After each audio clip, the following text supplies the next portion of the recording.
Bonjour à tous. Donc, nous allons aujourd'hui procéder à une fermeture percutanée de fuite paravalvulaire chez une patiente de 78 ans, dont nous allons vous expliquer le cas clinique par la suite. D'abord, laissez-moi vous introduire l'équipe avec qui je vais travailler. Donc, vous avez ici, dans l'ordre, Guénolé, infirmier, Gwenaël, infirmier anesthésiste, Marina, anesthésiste, Jérémy, infirmier, Martin, notre échographiste, et Benoît et moi-même qui allons procéder au cathétérisme. Notre patiente aujourd'hui est une patiente de 78 ans qui a eu 4 chirurgies cardiaques sur la valve mitrale. La première fois, c'était une commissurotomie à cœur ouvert par voie chirurgicale pour un rétrécissement mitral rhumatismal, puis un remplacement valvulaire par valve biologique, un second remplacement valvulaire par valve mécanique à double ailette de Saint-Jude qui s'est désinséré une première fois et qui a été repositionné par voie chirurgicale en 2007. Et depuis maintenant 2 ans, cette patiente a une anémie hémolytique et de l'insuffisance cardiaque qui s'aggrave en relation avec une nouvelle désinsertion de cette prothèse mécanique mitrale associée à d'autres valvulopathies qui ne vont pas être accessibles à un traitement aujourd'hui, une fuite aortique significative de grade 3 et une fuite tricuspide de haut grade. Néanmoins, après évaluation collégiale avec son cardiologue référent et son chirurgien référent, l'indication d'une reprise chirurgicale pour traiter ces valvulopathies a été récusée au vu de l'âge et des comorbidités et des antécédents. Et dans ce contexte, l'indication d'une correction percutanée de la fuite paravalvulaire mitrale a été retenue pour essayer de corriger au moins la partie hémolytique des symptômes. Dans un premier temps, nous avons reprélevé les marqueurs d'hémolyse afin d'avoir des données quantitatives juste avant la procédure de fermeture et afin d'avoir un suivi par la suite après la fermeture et à distance. Donc ces marqueurs d'hémolyse, bien sûr, schizocytes, LDH, bilirubine et haptoglobine. Je vous propose de regarder les données échocardiographiques transœsophagien 2D et 3D par Martin. Donc vous voyez ici la valve mitrale mécanique qui est en position anti-anatomique, qui est juste au-dessus de la valve aortique qui présente elle-même une fuite centrale. Et on voit tout de suite sur cette image la fuite paraprothétique mitrale qui est donc au-delà de l'anneau mitral prothétique, qui est assez importante avec une vena contracta qui a l'air assez large, même si l'extension du jet n'est pas visible complètement dans l'oreillette. Et en 3D, cette fuite qui a l'air située juste à proximité de l'aorte en 2D, on va la retrouver à ce niveau-là, à peu près à 11 heures en vue chirurgicale, l'aorte est en haut. Et on retrouve en 3D couleur la localisation de la fuite, qui est donc ici à 11 heures, avec l'aorte en haut, le midi qu'on va installer ici. La fuite est finalement un quart de circonférence, un petit peu moins d'un quart de circonférence, entre un huitième et un quart, avec une largeur maximale que tu as évaluée à combien? À 4 mm 4 mm. Notre approche va être par voie d'abord transseptale, ponction du septum interatrial, puis utilisation d'une gaine 8,5 French, dans laquelle nous allons introduire un TorqueView 180 degrés 6F, puis une sonde JR 100 cm. Voilà, c'est le système des poupées russes. Si nous n'arrivons pas à franchir le défect par cette voie-là, nous tenterons par la suite un échange et mettrons une gaine orientable Agilis. Et puis, voilà. Et puis donc nous allons voir et nous adapter en fonction de l'évolution par la suite. Est-ce que tu veux rajouter quelque chose, Benoît? Non, il n'y a rien à rajouter tout de suite. Tu as déjà ponctionné la veine. Nous allons surveiller la procédure par ACT durant l'ensemble de la procédure pour avoir un taux d'anticoagulation optimal permanent avec un objectif entre 200 et 300.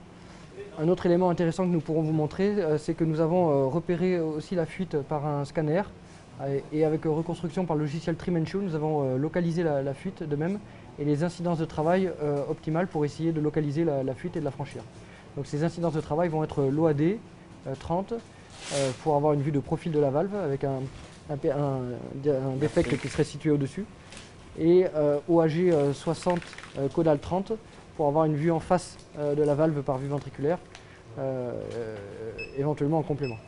Ce que je te propose aussi, c'est de regarder la valve de profil avec le mouvement des ailettes pour savoir quelle est l'incidence qui va nous permettre de contrôler que la prothèse qu'on va mettre ne gêne pas le mouvement des ailettes. Un autre élément aussi important, c'est bien sûr sur ce type de procédure qui peut être relativement longue, nous attachons une importance particulière à la radioprotection. C'est la raison pour laquelle vous voyez que Martin va se protéger avec la protection plombée pour lui. Tiens, vas-y, mets-la. Et que nous allons essayer de réduire la cadence image. On va travailler en 7,5.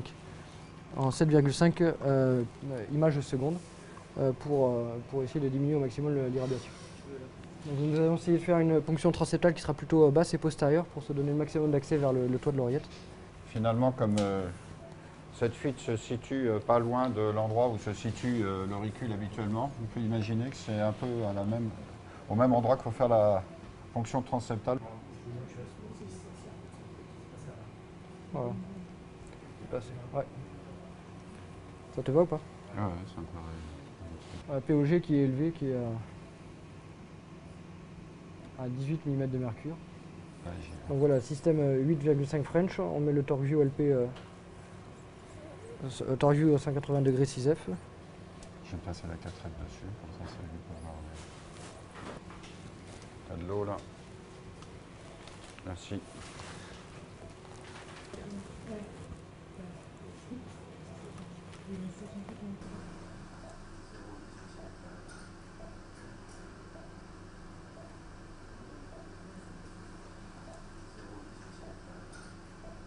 Je te donne tes rumeurs au droit. Ouais, théorème au droit. Ok.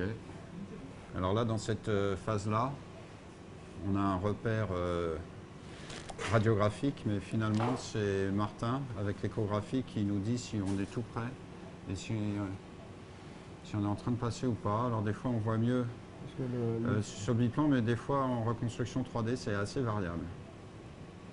Là, forcément, on ne voit qu'en un seul plan, donc on ne sait pas si on est trop antérieur, trop postérieur. C'est quelqu'un chez qui l'auricule a été finalement retiré, ce qui n'est pas toujours le cas, même chez des gens multi-opérés. A priori, on charge à la bonne zone, Martin? Et en 3D, ça donne quoi, Martin, là, quand tu nous regardes en 3D? Je suis là. Pas passé, mais je suis bloqué, mais c'est dans la zone, non? C'est probablement que tu es dans un repli de couture derrière, c'est pas tout dans ce cas-là. Si, je suis passé. Ah si, ça y est. Là, le passage a été... c'est comme d'habitude, quand ça passe, c'est un peu plus franc. Parce que tu as vu, il y a une zone de plate jet. Ouais, et un peu plus difficile. On va voir si déjà le 4F passe assez facilement, parce que c'est celui qui va nous permettre de glisser ensuite le guide d'échange.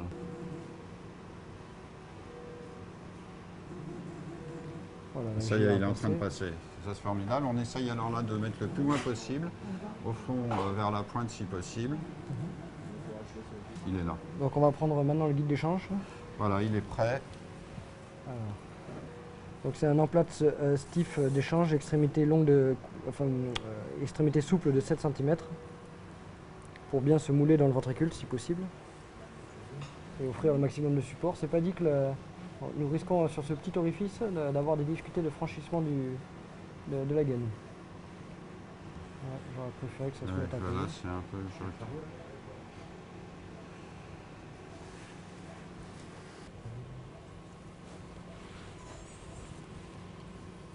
On guide.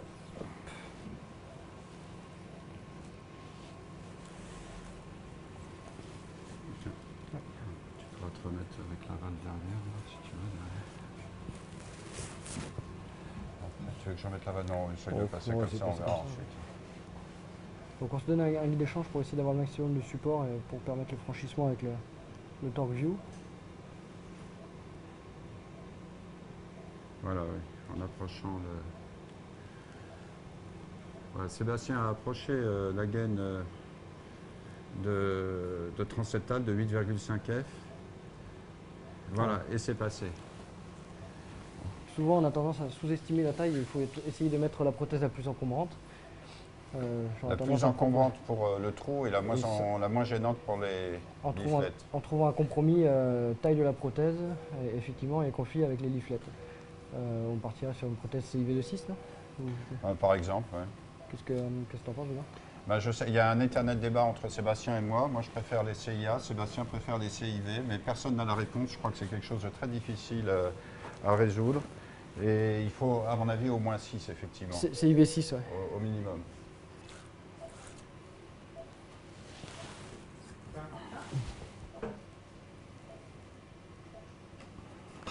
Donc là, on retire le guide et le dilatateur et on laisse que l'extrémité du TorqueView 6F.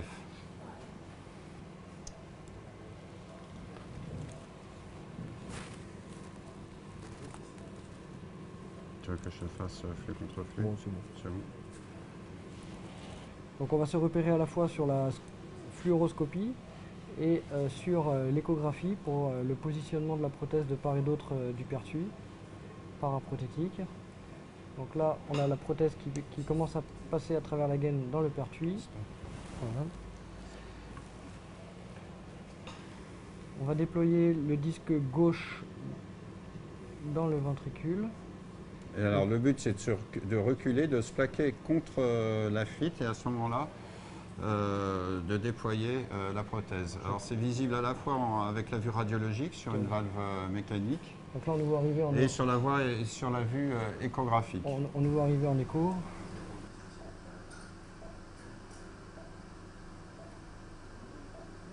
Qu'est-ce que tu en penses, les ailettes là? Là elle a reculé. Les ailettes? Ça m'a l'air moins bon. Non, je ne suis pas sûr qu'il y ait des problèmes d'ailettes. Ça va, les ailettes? Ouais. Moi, je vois des bonnes ailettes aussi. Eh ben, je vais déployer.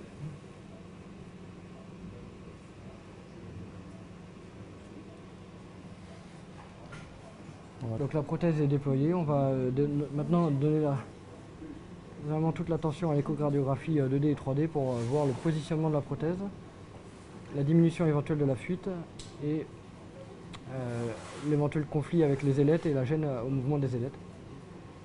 Il y a une diminution nette de la fuite, mais une occlusion qui n'est pas complète. On dirait que le flux est quand même avec un flux qui est moins véloce et qui est à la fois intra et paraprothétique. Donc il faut toujours se dire que c'est des prothèses qui se mettent un certain temps aussi à se boucher du fait de la membrane à l'intérieur. Donc il faut, même si là on a encore un peu de fuite, on peut se dire qu'elle peut aussi diminuer par la suite. Il y a une partie qui passe encore sur le côté de la prothèse. Hein. Entre la prothèse et elle casse bien la fuite tout de même. Donc là, en vue de l'oreille gauche, on voit la prothèse qui est encore tenue par son câble sur le versant gauche, sur le versant oreille gauche. On voit bien qu'elle est au contact de la charnière de la valve à double ailette et on voit qu'il n'y a pas d'obstacle avec il n'y a pas de gêne à la mobilité des ailettes. Là, vous avez à la fois une vue auriculaire et ventriculaire. les deux ailettes sont mobiles. Elle est très bien appliquée sur le versant atrial. La prothèse est bien positionnée, elle semble a priori bien stable. Elle n'entraîne pas de conflit avec les structures avoisinantes, en particulier les ailettes. Mais on a un résultat qui est partiel avec une diminution de la fuite, mais pas complète. On va essayer de mieux voir cet aspect-là. Il y a un petit peu autour. Il reste un petit à la passage. Partie inférieure. Il reste un petit passage à la partie inférieure. Plusieurs options se présentent à nous. Qu'est-ce qu'on fait? Est-ce qu'on s'arrête là? Est-ce qu'on cherche à compléter le résultat en passant un petit plug 4 ou une autre petite prothèse en dessous? Je pense que c'est extrêmement difficile de repasser un guide à côté. On peut toujours essayer, mais c'est assez difficile. Il y a aussi un autre choix, c'est de dire cette prothèse, on a peut-être été un peu plus unanime. Est-ce qu'on en met une un peu plus grosse? Ça fait partie des possibilités. Déjà, on voit qu'elle est bien comprimée là, sur la scopie. Donc, je pense que par rapport à la taille du pertuis, elle est de bonne taille et elle est déjà assez proche des ailettes sans les couvrir. Donc, je ne suis pas sûr que ça... C'est aussi mon avis. Et je soulève cette hypothèse de principe. On s'arrête là ou on continue? Il est quelle heure? On en est à une demi-heure de procédure, ça va. Est-ce que tu as fait des petits mouvements de succussion pour être sûr qu'elle soit bien stable? Elle a l'air parfaitement stable et complètement coincée. Hein. Je ne suis pas très inquiet, mais c'est un peu de principe à nouveau que je... Oui, c'est parfait, elle est parfaitement stable. Ça, elle bouge pas. Alors l'idée, c'est à ce niveau-là de la procédure, l'idée c'est soit de se dire on arrête, c'est déjà bien, et il est possible que la prothèse, en finissant de s'endothélialiser, de se thromboser, va permettre de boucher toute la fuite. C'est possiblement le cas. Ce qui est gênant, c'est que cette patiente est indiquée pour une anémie hémolytique et qu'on laisse un petit pertus. Donc potentiellement on peut laisser de l'hémolyse. Et donc comme la procédure a été relativement rapide, on a fait une demi-heure depuis la ponction transseptale pour tout faire. On va se donner 5 minutes pour essayer de passer, tout en gardant la stabilité de la prothèse maintenue par le câble, d'essayer de passer en parallèle une petite sonde JR. Alors, donc on reprend le Terumo là, à cause de son caractère glide.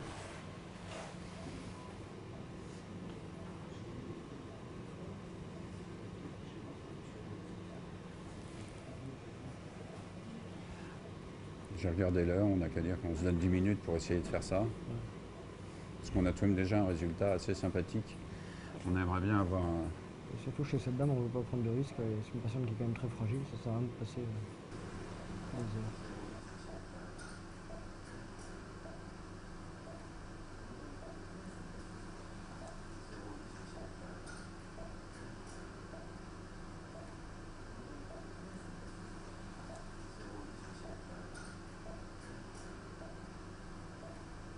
Au large, t'es ok, Martin?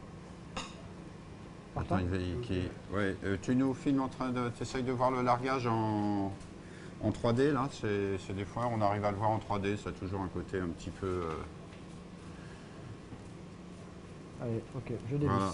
Je dévisse. C'est bon. Attention, ça arrive. Voilà. On a très bien vu aussi en... Oh, il reste rien comme fuite, non? On dirait même qu'elle s'est rabattue, non? Ben, ça se peut parce que en larguant, il y a le feuillet auriculaire se plaque plus contre le... Ça serait sympathique si ça avait encore diminué. Oui, ça a diminué, non? Ouais, c'est dans la prothèse, non? Bon, nous, on est toujours optimistes, c'est normal, sinon on ne continuerait pas ce métier. On s'arrête là, c'est bon, ça va? On a l'impression que c'est quand même complètement... C'est des jets qui ont l'air intraprothétiques, hein, complètement cachés par la prothèse, non? Bon, on vous a présenté cette procédure. Il y a plein de choses qui peuvent être discutées tout au long, le choix de la prothèse, la manière d'arriver à franchir le trou et toutes ces choses-là.